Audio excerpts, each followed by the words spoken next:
Everybody set to go on this 8-race Thursday card here at Gulfstream Park West.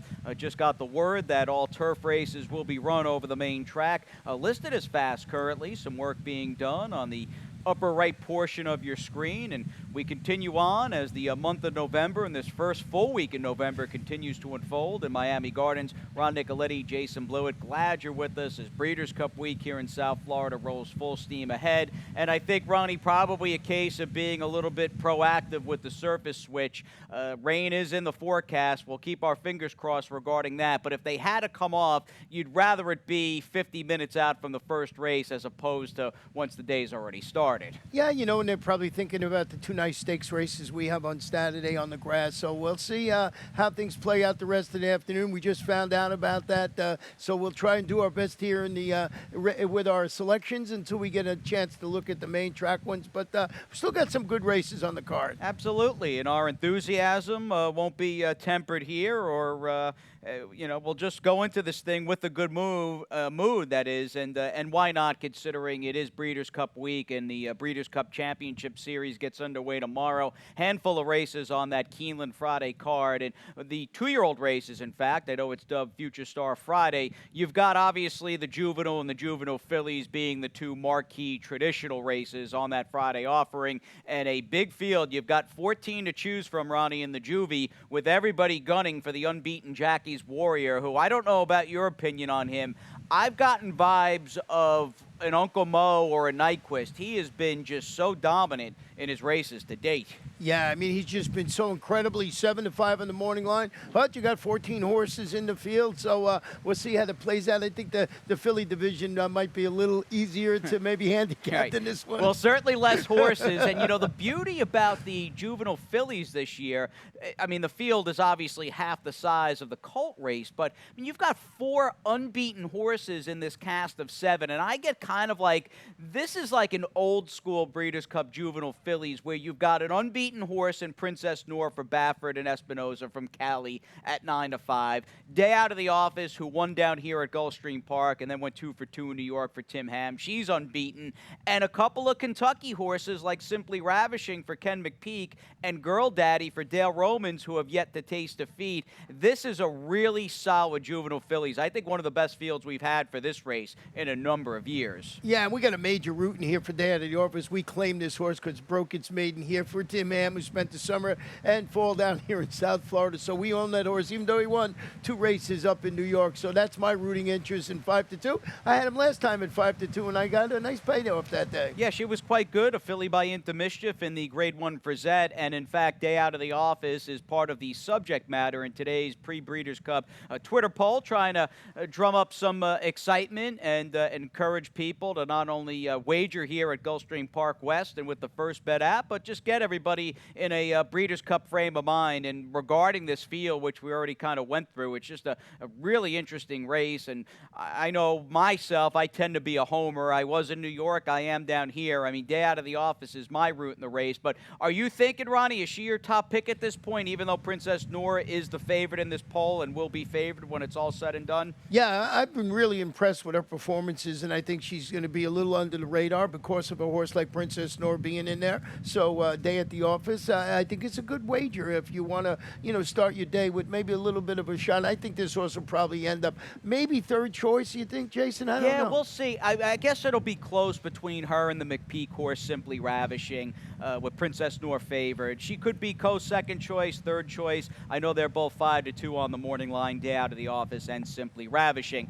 Any way you slice it, though, no matter who you like in this Breeders' Cup and what that reason might be, the only way to play is with First Bet. We've got that promo code Sport of Kings. You're an Apple user, you like Android, we've got you covered. Download the app, bang out that promo code, and get up to a $500 bonus for new accounts. So the show goes on. We're on the main track for the entire course of the afternoon on this Thursday, November 5th.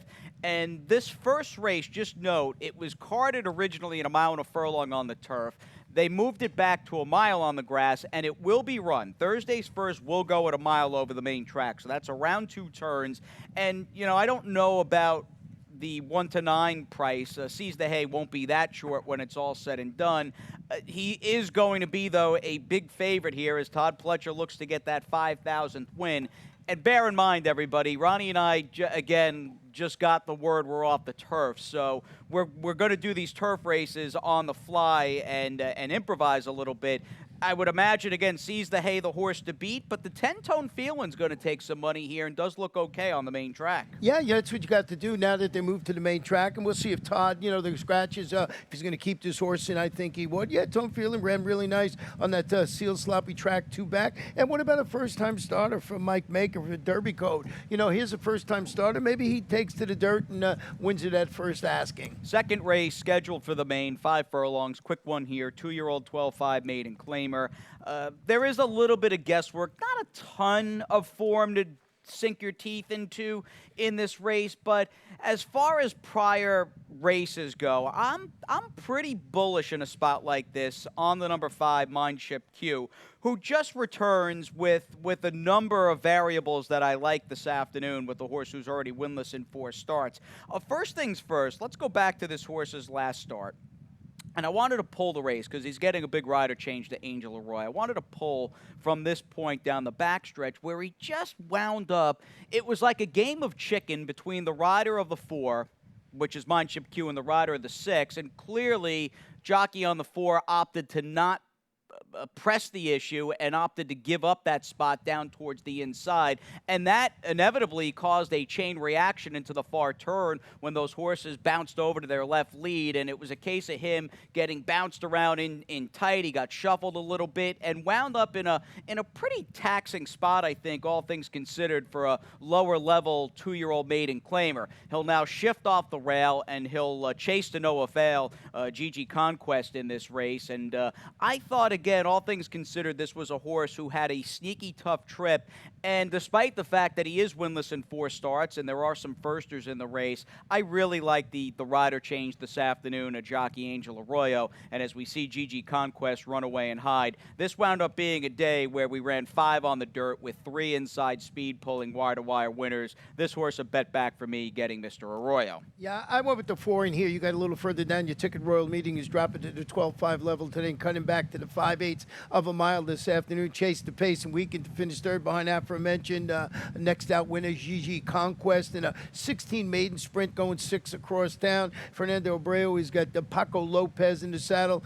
Fratelli AA, a son of Carpe Diem, debuting for Antonio with a string of steady workouts showing. And then your horse Mindship Q, I'm glad you showed that performance, and that's how I saw the race. And Edgar will be riding at 7, Fratelli AA. Yes, who I was wondering, I saw the name Fratelli, and I automatically thought of the Goonies with the Fratelli brothers. One of the all-time greats, by the way. I know I'm a little younger than you. I got to imagine, because my dad loves the movies. You're a Goonies fan, right? Yeah, I've seen the movie, but I thought Fratelli was some kind of pasta, so you know where I was going. Well, yeah, with food. What a surprise. But, yeah, a little shout-out to the Goonies with the Fratelli, Mama Fratelli and the Fratelli brothers, one of the all-time great movies, which is on, by the way, the Blewett Christmas time movies. We've wedged Goonies in there, so sometime in December the missus and I'll check out the Goonies. But anyway, we'll take a little breather here on the broadcast. Appreciate everyone sticking with us as we work our way through the card. We'll talk about the rainbow and a whole lot more after this. And they're off. Second in the 2-path. Ground ball first inside.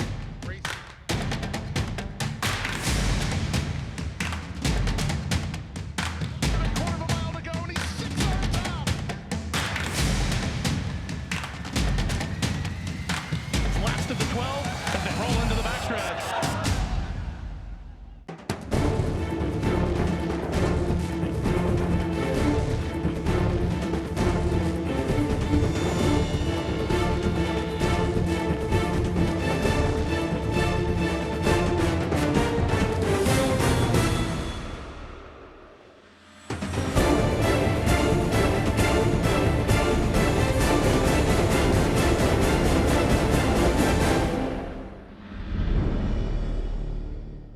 Still time to get involved with the Breeders' Cup Betting Challenge. You can sign up over at expressbet.com. As Ronnie and Jason welcome you back to the second segment of this Thursday Gulfstream Park West edition. And speaking of ExpressBet, Ronnie, ExpressBet, even if you're an existing customer, they have a money-back guarantee on all 14 Breeders' Cup races, the 5 Friday, the 9 Saturday, up to a $10 win bet credit. If you make up to a $10 win bet and your horse doesn't win, you'll get that money refunded. So to me, I mean, it's a no-brainer to get involved and play the Breeders' Cup over at ExpressBet. Yeah, you would think that's a great thing. You get your money back. I could have used that throughout my whole life. Yeah, me too. You got that right. But yeah, definitely check that out online. I gave ExpressBet a retweet yesterday. I think that's a really, really great promotion.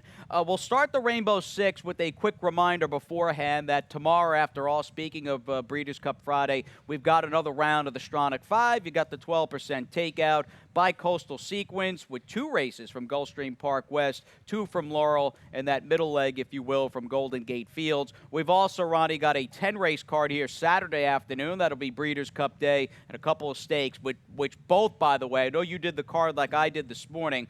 Both those stakes races drew basically oversubscribed fields. And pretty nice races, Yeah, too. There's a couple of different ways. You see the return of Christophe Clement, had a fantastic summer up there. So seeing Arnaud Delacour, you know, names we haven't seen all summer long that have horses in that race. Definitely. Now, the third is a scheduled dirt race. We'll go a mile. 2 lifetime filly and mare claimer. Rainbow Six begins here. I'm a fan of the 7 Matraka, who I felt as though has been running pretty well recently, all things considered. The fact that she's in for 10 this afternoon, and thought a stretch out might work well for her for trainer Fausto Gutierrez. I'm curious to see what the John Campo horse does in Foley Square, who I see you respect. I mean, she has gotten better and better. And looking back to that October 15th race, her big blowout win, first thing I thought of was that must have been an inside speed gold rail day. In my humble estimation, it wasn't. That looked like a pretty fair and even day on the main here back on October 15th. And you clearly like the stretch out in this spot, the 5 Simple Story, who didn't run all that well last time out at 3-2, and that performance did scare me. I did not like this filly's last race. Well, it was an okay second against Simla, going that 1-turn mile across town at Gulfstream. Stretches out again after getting bumped at the start. Really never got entracked in that race, as you mentioned. Finished that distant 4th in her local debut, going 6. Gustavo Delgado got Edgar Zayas in there, handling the stretch out around 2 turns, which I think is going to help. Foley Square, certainly. This one stepping up to face winners, totally turned her fortunes around last time out. Not only did she win impressively, she went off as the favorite in that race for John Campo Jr. and Captive. And I went back when I saw that you picked the 7. I think you've got something. I think the 7 might be the speed in that race. Oh, really? Okay. Yeah, I'm curious. I went all back right. because I saw the morning. I think it's the morning line favorite too. So I went back and looked to see why I didn't respect it enough. Right. And I sort of said, hey, this horse could be the speed in that spot. Yeah, no, she's got Paco, and she's likely in that first flight without a doubt, along with the 5 Simple Story, and we'll see how the other 2 Foley Square does coming back off that big blowout win. 4th race will start the late pick 5. We're off the turf. We'll go 5 on the dirt here with this filly and mare $20,000 to $16,000 claiming race. The 9 Alluring Rumba. I don't know about the dirt for this filly. I don't know if Kelsey Danner is going to leave her in. You would imagine for 20 she could be pretty salty in this race, but I think also to the outside, the 10 Platinum Cents has run well enough on the dirt in the past for Armando that she's going to take some money in this race. You know, they left the main track onlys in the number 2 Uptown Queen and the 4-horse Kay's Dream, who didn't run badly, going 6.5 here. It was up on the engine, finished second, and this horse is going to be 5 on the main track. Maybe you go with a horse like Kay's Dream in there, who's entered to do exactly what she's going to do today. Big early scratch in the 5th, and again, Pete will be coming up in a little over 5 minutes' time with the Thursday scratches and changes to this point, because there will be more, you would imagine, trickling in as time goes on. But we're on the dirt, of course, for the 5th with the 2-year-old filly 12-5 claimer. Major early defection of the 2 Brody's Honor, who may almost by default may have gone favored first time out, and in fact was my top pick. You're looking at a horse, though, Ronnie, you and I both picked in the 4 Misbehaving Lady, who I gotta think is now the favorite and just simply the horse to beat as she is in for the 12-5. Yeah, Brody's Honor, I believe was the 2-to-1 morning line favorite in that race, and I had that one on top Yeah, too. me So I too. scratched into Misbehaving Ladies, a claiming tag sliced in half today. Turns back to 5/8 of a mile, chased the pace, tired, finished that distance fourth, going 7. That was that off the turf, but it's Carlos Davis, Sammy Camacho with the scratch of the 2. Major player, go Estrella, and I used on the outside backstories, a daughter personal interest, debuting for Antonio Chiaffi. I just think a first-time starter might be able to grab a share. And as far as the 7 go, Estrella's concerned, chased outside, October 3rd. I mean, you've got a list of winners, a laundry list about this big of horses that chased outside or tried to rally wide from that opening Saturday card. Yeah, she finished 6th that day, as you mentioned. And we were amazed, both you and I, and you may have picked up on it first, that October 3rd day. Anybody that was off the pace that they had come back, I think it's got to be 6 or 7 winners or something like that. Yep, we had one last weekend here. Even Pink Fizz on Sunday, Right. not her. It wasn't her last out race because the rider had That's lost right. the irons, but drawing a line through that, she had a tough luck trip here on opening day, and she came back and aired and paid $11 here. That's been just the angle of the meet that opening weekend, specifically opening day bet back program. Race number 6 now on the dirt, 5 furlongs, and looking through, much like the race we talked about previously, I think it was the 4th, you've had a situation where the main track onlys had been in a holding pattern, and looking around, the 4 Sayonara Baby's been okay on the dirt. Does Allende, the Candy Ride Shadow horse for Mike Stidham, she's probably going to get bet, and the 7 Foxy Mischief as well. Her recent races up in Jersey is now a Ken Sweezy off the claim move. She's got speed, and she's going to be bet here. Yeah, she's the one that they're going to go for absolutely in that spot. Ken Sweezy right here. He's got 7 wins at the meeting already, and Foxy Mischief has that speed, has run well. I think that's going to be the one to beat. But you're right, Sayonara Baby didn't run up badly in its last race, so keeping the main track onlys in when we get those scratches. We'll see how this race plays out. And that is race number 6 this afternoon. Which brings us to race 7. This is the technical Thursday feature. We're on the dirt going a 2-turn mile. 2 in the mix for trainer Carlos David, and I took a sneak peek, Ronnie, at your picks just before we came on the air, and your best bet is in this race, a horse that I like as well, and probably going to be favored. I didn't read as to your little summation or synopsis on Gloria Florida, but I would imagine it's probably in line with mine with who this horse has faced of late, just coming out of races against monstrous competition. Yeah, in for the $25,000 tag today in this optional claimant tracked the pace last time. I had no chance to reel in. That was that monster performance by Bodie Express in the 62.5 optional claimer. But Carlos David claimed this horse for $25,000, so I think it's a perfect spot from this afternoon. It's not really a drop. They just tried it against others, and I think it's a good spot for Gloria Florida. And even 2 and 3 back was beaten by Tatweej, Yeah. who I know had cost a lot at one time, but he's a horse. I'm not saying he's a Pegasus winner, but he's gotten better and better and was quite good here as like a horse to watch type situation late in the summer meet. So great spot for Gloria Florida. I'm with you 100%. And there are 2 key horses, in fact, bookending the field. I mean, 2 horses that are going to take the lion's share of the betting. Our top selection for Carlos, and then you've got Kelsey's horse, who in the camp of the 6 Prince James, as we go back to his last start, I feel like Kelsey has had this horse on just a incremental, steady improvement line ever since this gelding by Tisnow return to the races off a pretty lengthy layoff in the middle of January. Just feels and looks, because he's not a flashy horse. He is a grind you into the dirt kind of just off the pace type, but it just seems like with the racing, his game has elevated, and that might lead me to believe that today, even though he's got a real rival down on the rail, we might get the best effort we have over the last 4 races today from the outside posted number 6, Prince James. Yeah, coming back listed as a gelding for Kelsey, who's doing a great job. Angel Arroyo handling this Miami Gardens debut this afternoon. I think those are the logic 2. I used the number 2 and 3rd, who's turned on the magic, is back in the allowance optional claiming ranks after showing brief early interest before tiring to finish 6th behind hard-knocking Noble Drama in the Wildcat Air. Mike Yates, Sammy Camacho. Good spot for this horse, too. Looking at the last, let's close things down. We got to get up to Pete because I'm sure he's got a number of changes and stuff like that. Looking at the last, you've got Koku down on the rail for Herman Walensky, who didn't get bet but ran okay with good speed. That horse is going to take some play as a just a major player in this race. There's My Maximilian, who I had liked a lot. I really thought he was going to relish a switch to the turf today, but he ran fine with the competitive figure in his only race to date, and that was on the dirt.